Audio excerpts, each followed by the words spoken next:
अस्सलाम वालेकुम दोस्तों, तुसी देख रहे हो अपना पंजाब टीवी ते मैं थोड़ा मेज़बान अफजाल अहमद। सब तो पहले अपने चैनल को करो सब्सक्राइब ते नाल ही लगी हुई घंटी दबाओ क्योंकि सारी लेटेस्ट और बेहतरीन वीडियो साढ़े दोस्तों तक पहुंचे सब तो पहले। लो जी दोस्तों, अज अपना पंजाब टीवी की एक वैड सेल की है। साढ़े बहुत ही अच्छे सबसक्राइबर ने मुसन्नफ भाई लाहौर तो उन्होंने जनाब वैड खरीदी है। वैड की लदाई करान लगे जनाब। अल्लाह ताला इन्हू खैरी सलामती पहुँचावे कि अल्लाह ताला उन्होंने नसीबा च करे। वैड दिखा दो कैमरामैन साहब, चाचा जी टोरे लै चलो वैड ने। मुसन्नफ भाई ने जनाब लाहौर तो उन्होंने जनाब वैड खरीदी है। सुबह जिंदी वीडियो पाई सी नैट ते यूट्यूब ते सुबह इन्दी वीडियो पाई है जनाब।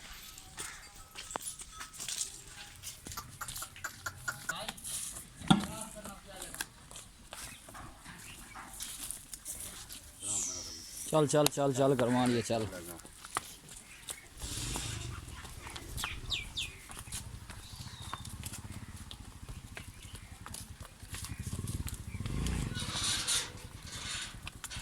इंशाल्लाह दोस्तों की खातर जनाब इस तरह ही मेहनत करते रहेंगे। मुसन्नफ भाई ने लाहौर तो जनाब उन्होंने खरीदी है वैड। जनाब लदाई करान लगे।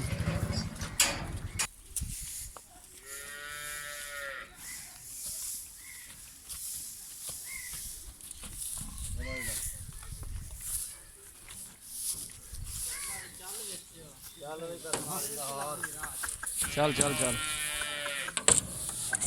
जनाब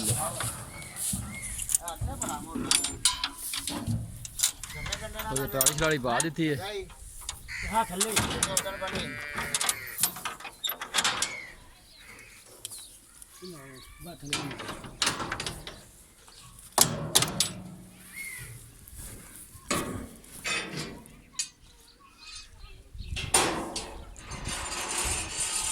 गड्डी का नंबर है जनाब 3348 LES। वीडियो पसंद आए लाइक तो शेयर जरूर करना है। वीरां के रिक्वेस्ट है जनाब साढ़े चैनल में भी जरूर सब्सक्राइब करना है। इंशाल्लाह दोस्तों की खातर इस तरह जनाब मेहनत करांगे।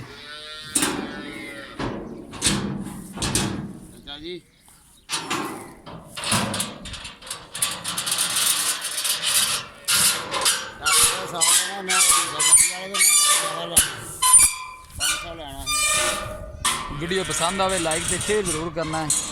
मिलांगे एक अच्छी और लाजवाब वीडियो के नाल। अपने मेज़बान अफजाल अहमद दो इजाज़त। अल्लाह निगहबान